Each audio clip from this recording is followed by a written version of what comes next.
Welcome back to learning इंसानी। आज के वीडियो में हम देखने वाले हैं complete road map for class 11th and in particular subject physics and it is obviously for JEE 26 aspirants for JEE mains and advance examination. आज के वीडियो में हम ऐसे पॉइंट्स देखने वाले हैं जो कि आपको फिज़िक्स में बहुत हेल्प करने वाला है। फिज़िक्स में आपको ध्यान से किस तरह से पढ़ना होगा और क्या चीज़ें हैं जो बहुत इम्पोर्टेंस देनी होगी, चैप्टर वाइज किस तरह से इम्पोर्टेंस है एंड उसके साथ साथ हर एक चैप्टर में किस तरह से आपको पढ़ना है, पर्टिकुलरली किस तरह से रिवीजन होने वाली है और कौन से ऐसे बुक्स है जो मेंस और एडवांस एग्जामिनेशन के लिए आपको फॉलो करने हैं। यस, आज इन सब के बारे में डिस्कस करेंगे। Without wasting our time, let's get the first point is customise your time table. जो हमने पहले वीडियो में मैंने आपको बताया था कि अपने टाइम टेबल को आपको किस तरह से प्रिपेयर करना होगा for non school going students and for dummy students. तो अभी आपको अपने टाइम टेबल को थोड़ा सा कस्टमाइज़ करना होगा इन द वे कि जो फिज़िक्स, केमिस्ट्री, मैथ्स, ठीक है, ये तीनों सब्जेक्ट्स के लिए आपको इक्वल टाइम कंट्रीब्यूट करना ज़रूरी होता है। अब ये जो स्कूल गोइंग स्टूडेंट्स हैं उनके लिए थोड़ी मुश्किल हो जाएगी, but they have to take out the times and जो डमी स्टूडेंट्स हैं उनको तीनों सब्जेक्ट्स को इनफ टाइम देना होगा। अगर आपको लगता है कोई सब्जेक्ट आपका जैसे कि maths is like little bit tough हो, तो अगर आपको उसके लिए थोड़ा ज़्यादा टाइम निकालना है तो आप निकाल सकते हो, बट ऐसा नहीं है कि बाकी के सब्जेक्ट्स के लिए टाइम आप कम कर दोगे।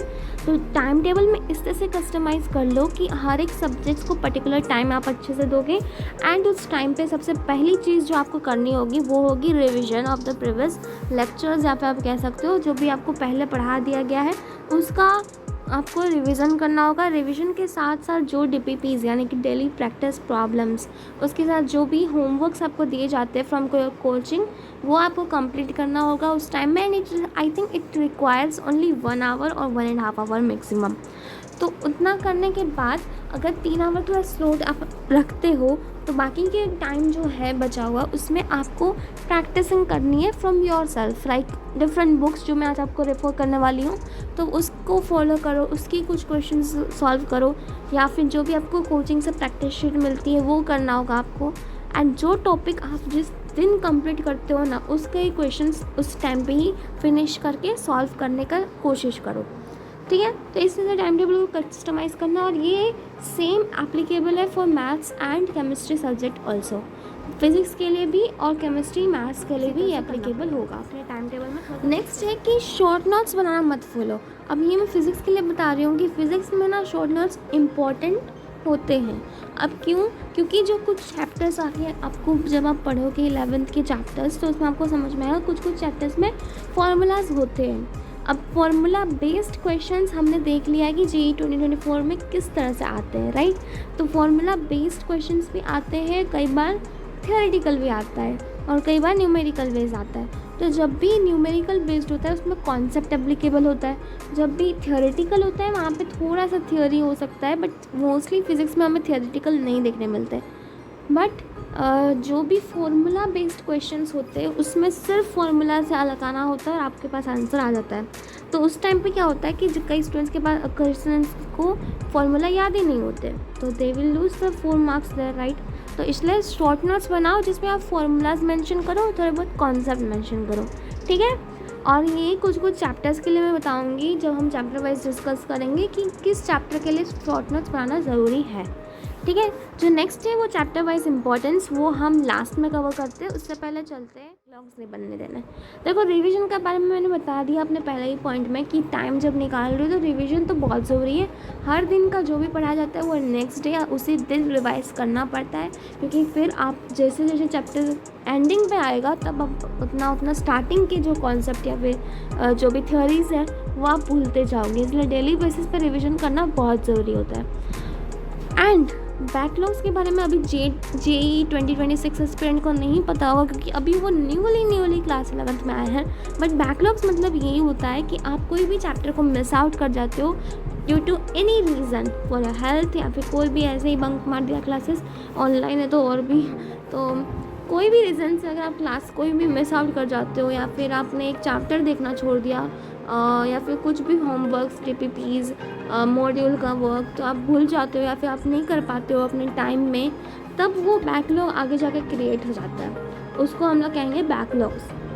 एंड ये हर स्टूडेंट की कहानी में सुनने मिलता है कि कहीं ना कहीं बैकलॉग हो जाते हैं, स्पेशली इन ऑनलाइन क्लासेस, क्योंकि ऑनलाइन क्लासेस में students don't give a lot of attention to their classes and don't even try to complete their work on given time, क्योंकि तब वहाँ पे देखने वाला कोई नहीं होता। तो आपको ऐसा नहीं बनना है अगर आप ऑनलाइन क्लासेस ले रहे हो, क्योंकि मैं भी PW की स्टूडेंट हूँ and I had seen this in my self also, कि कुछ टाइम के बाद जब when chapters really get hard, तब ऐसा लगता है कि लाइक ये चैप्टर बहुत टफ लग रहा है, और you will feel of interest नहीं मिलेगा तुमको, ठीक है, इंटरेस्ट उसमें नहीं आएगा क्वेश्चन सॉल्विंग में, एंड फिर वो बैकलॉग बन जाते हैं। But by the time backlog अगर बन भी जाते हैं because of any reason, you have to complete it as soon as possible, क्योंकि जैसे ही वो कंप्लीट करोगे ना, तो उसके बाद आप अपने जो भी कोचिंग के रिस्पेक्टिव क्लासेस है उसमें रेगुलर आ जाओगे, नहीं तो फिर आप ऐसे ही पीछे पीछे होते जाओगे और आपका सिलेबस पीछे चल जाएगा, आप बहुत टाइम लोगे, जबकि बहुत स्टूडेंट्स हैं आपके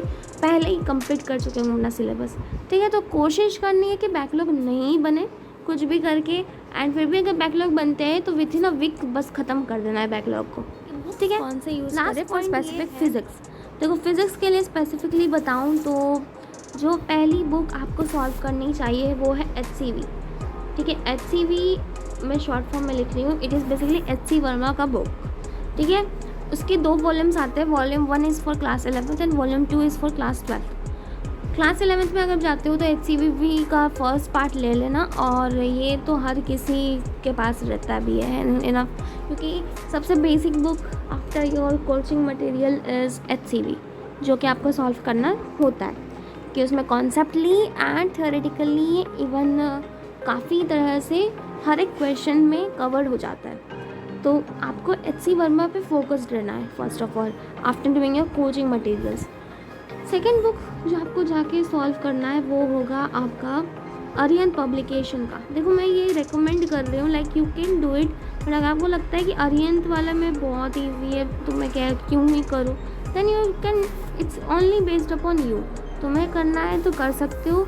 if you find it like very easy कि आपसे तुरंत हो जाए तो मत करना, it will be just a waste of time if you are feeling it that the questions are literally easy and you will do in just a minute, तो मत करना।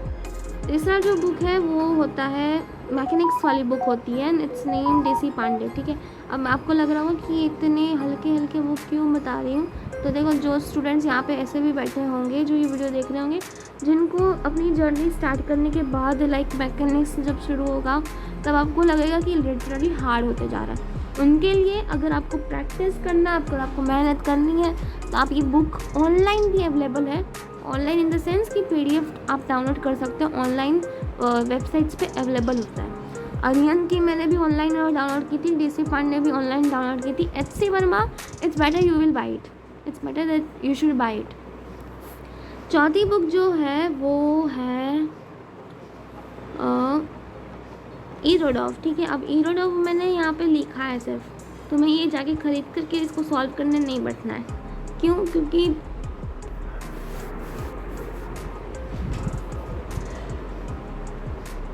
क्योंकि इरोडॉफ जो बुक है ना, अरे यार, इरोडॉफ जो बुक है ना ये फॉर JEE एडवांस प्लस है। जो लोग JEE एडवांस से भी ज़्यादा मेहनत कर रहे हैं तो वो ये बुक सॉल्व कर सकते हैं, क्योंकि it's not for JEE mains और इवन JEE एडवांस लेवल, उससे ज़्यादा अगर आपको करना है तो आप कर सकते हो, ठीक है।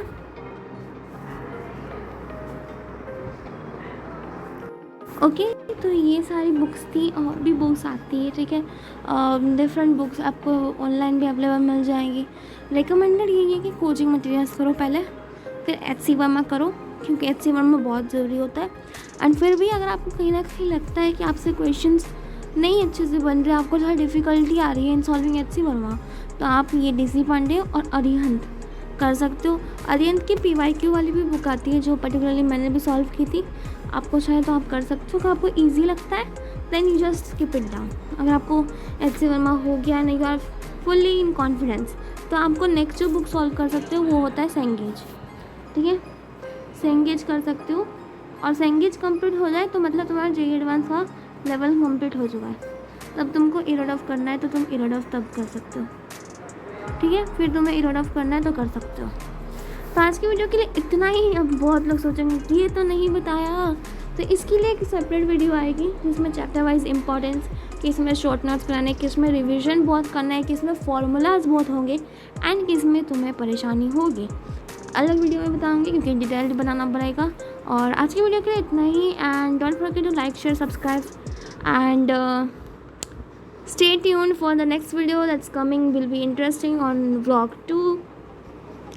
Let's meet you in the next video. Till then, keep safe and keep studying.